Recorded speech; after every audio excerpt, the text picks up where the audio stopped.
Juges, chapitre 1. Après la mort de Josué, les Israélites consultèrent l'Éternel en disant: Qui de nous montera le premier contre les Cananéens pour les attaquer? L'Éternel répondit: C'est Juda qui montera. Voici, j'ai livré le pays entre ses mains. Juda dit alors à son frère Siméon: Monte avec moi dans le pays qui m'est attribué par tirage au sort, et nous combattrons les Cananéens. J'irai aussi avec toi dans celui qui t'est attribué. Et Siméon l'accompagna.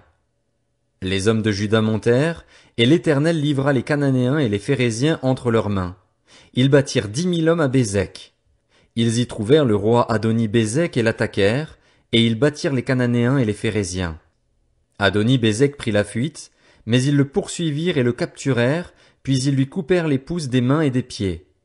Adoni-Bézek dit: Il y avait 70 rois, aux pouces des mains et des pieds coupés, qui ramassaient les miettes sous ma table.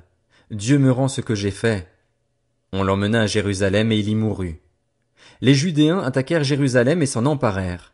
Ils la frappèrent du tranchant de l'épée et mirent le feu à la ville. Ils descendirent ensuite pour combattre les Cananéens qui habitaient la montagne, la région du sud et la plaine. Ils marchèrent contre les Cananéens qui habitaient à Hébron, appelé autrefois Kirjat-Arba, et bâtirent Sheshaï, Aïman et Talmaï. De là ils marchèrent contre les habitants de Débir, qui s'appelait autrefois Kirjat-Séfer. Caleb dit: Je donnerai ma fille Aksa pour femme à celui qui battra Kirjat-Séfer et qui la prendra. Othniel, fils de Kénaz, le frère cadet de Caleb, s'en empara. Caleb lui donna alors sa fille Aksa pour femme. Dès son arrivée chez Othniel, elle le persuada de demander un champ à son père. Elle descendit de son âne et Caleb lui dit: Qu'as-tu?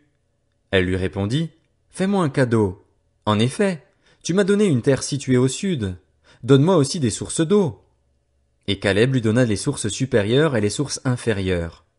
Les fils du Kénien, du beau-père de Moïse, montèrent avec les Judéens de la ville des palmiers jusque dans le désert de Juda, au sud d'Arad, et ils vinrent habiter parmi le peuple. Juda se mit en marche avec son frère Siméon, et ils battirent les Cananéens qui habitaient à Tséphat. Ils vouèrent la ville à la destruction, et on l'appela Horma. Juda s'empara encore de Gaza, d'Ascalon et d'Écron, chacune avec son territoire.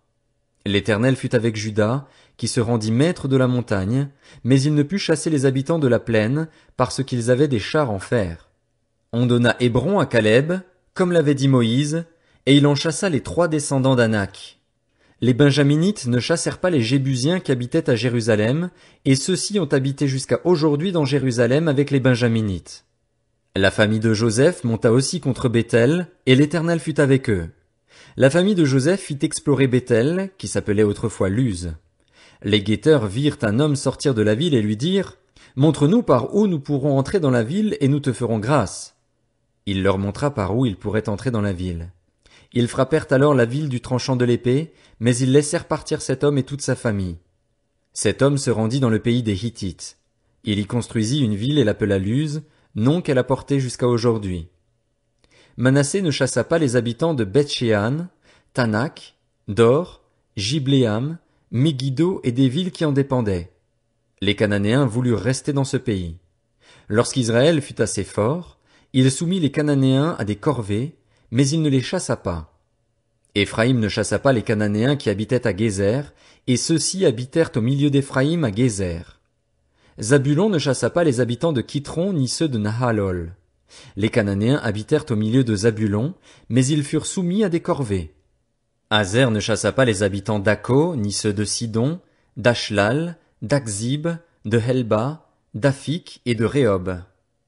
Les Azérites habitèrent au milieu des Cananéens qui étaient installés dans le pays, car ils ne les chassèrent pas. Nephtali ne chassa pas les habitants de Beth-Shemesh, ni ceux de Beth-Anath. Il habita au milieu des Cananéens qui étaient installés dans le pays, mais les habitants de Beth-Shemesh et de Beth-Anath furent soumis à des corvées. Les Amoréens repoussèrent les Danites dans la montagne, ils ne les laissèrent pas descendre dans la plaine.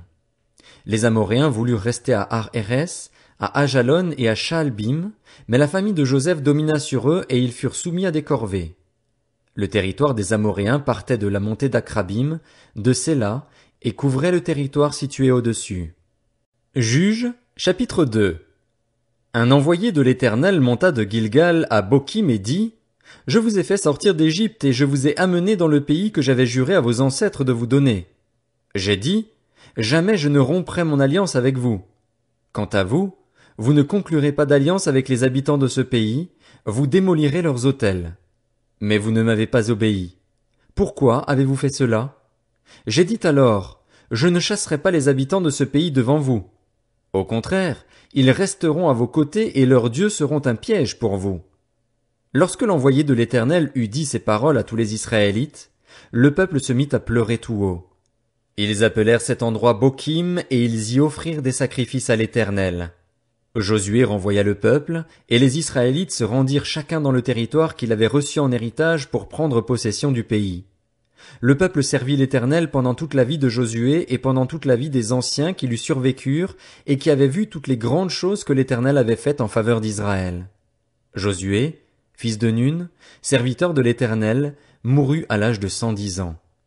On l'ensevelit dans le territoire qui lui avait été attribué, à Timnath-Hérès, dans la région montagneuse d'Éphraïm, au nord du mont Gaash.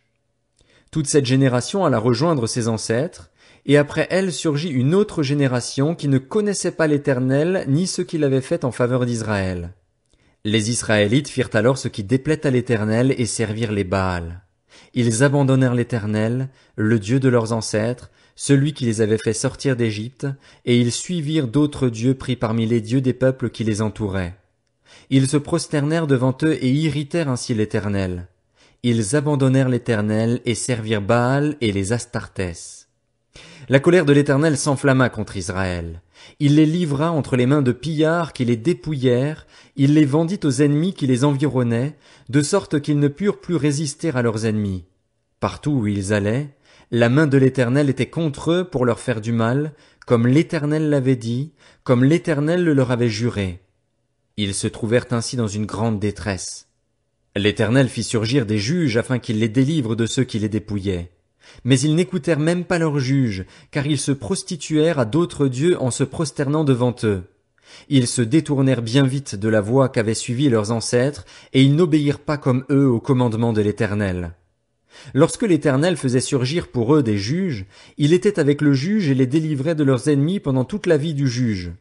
En effet, il avait pitié des gémissements qu'ils poussaient à cause de leurs oppresseurs et de leurs persécuteurs. Mais, à la mort du juge, ils se corrompaient de nouveau plus que leurs ancêtres en suivant d'autres dieux pour les servir et se prosterner devant eux. Ils persistaient dans les mêmes agissements et la même conduite, le même endurcissement.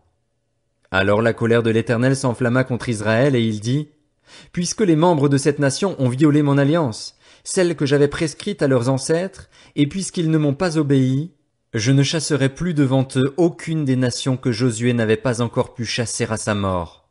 En effet, à travers elles je mettrai les Israélites à l'épreuve pour savoir s'ils imiteront l'exemple de leurs ancêtres et veilleront, ou non, à suivre la voie de l'Éternel. » Ainsi, l'Éternel laissa tranquilles les nations qu'il n'avait pas livrées entre les mains de Josué, il ne s'empressa pas de les chasser. Juges, chapitre 3. Voici les nations que l'Éternel laissa tranquilles pour mettre à travers elles les Israélites à l'épreuve, tous ceux qui n'avaient pas connu les guerres de conquête de Canaan. Il voulait seulement que les générations des Israélites, ceux qui ne l'avaient pas connu auparavant, connaissent et apprennent la guerre.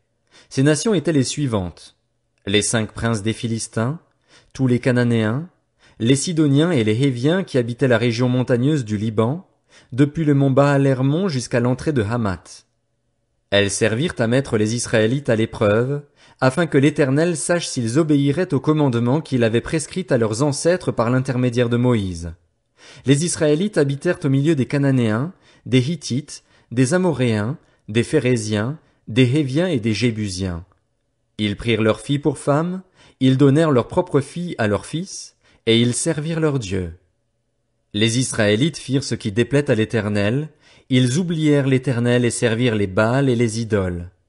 La colère de l'Éternel s'enflamma alors contre Israël, et il les vendit à Cushan-Rishéataïm, le roi de Mésopotamie, de sorte qu'ils lui furent soumis pendant 8 ans. Les Israélites crièrent à l'Éternel, et l'Éternel fit surgir pour eux un libérateur qui les délivra. C'était Othniel, fils de Kénaz, le frère cadet de Caleb. L'esprit de l'Éternel reposa sur lui. Il devint juge en Israël et partit en guerre.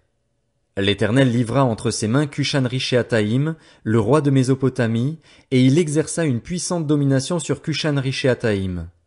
Le pays fut en paix pendant 40 ans. Puis Othniel, fils de Kénaz, mourut. Les Israélites firent encore ce qui déplaît à l'Éternel, et l'Éternel donna de la force à Églon, le roi de Moab, contre Israël. Cela arriva parce qu'ils avaient fait ce qui déplaît à l'Éternel. Églon rallia les Ammonites et les Amalécites et se mit en marche. Il battit Israël et ils s'emparèrent de la ville des palmiers.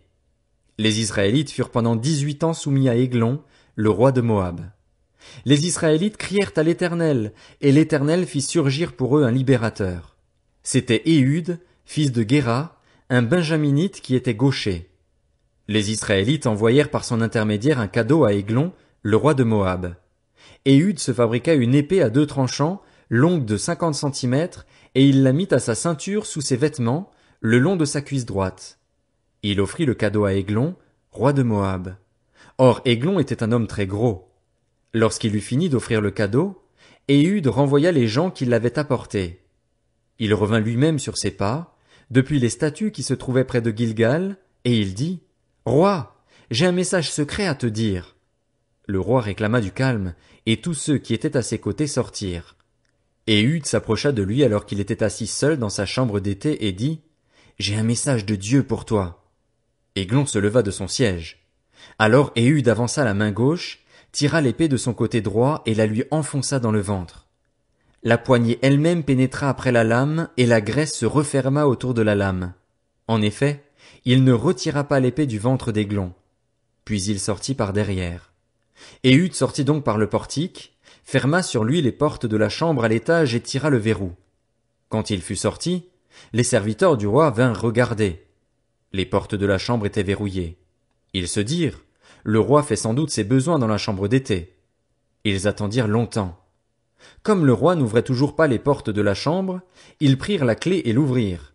Leur maître était mort, étendu par terre. Pendant qu'ils prenaient ainsi du retard, Éhud s'était enfui, avait dépassé les statues et se sauvait à Séhira.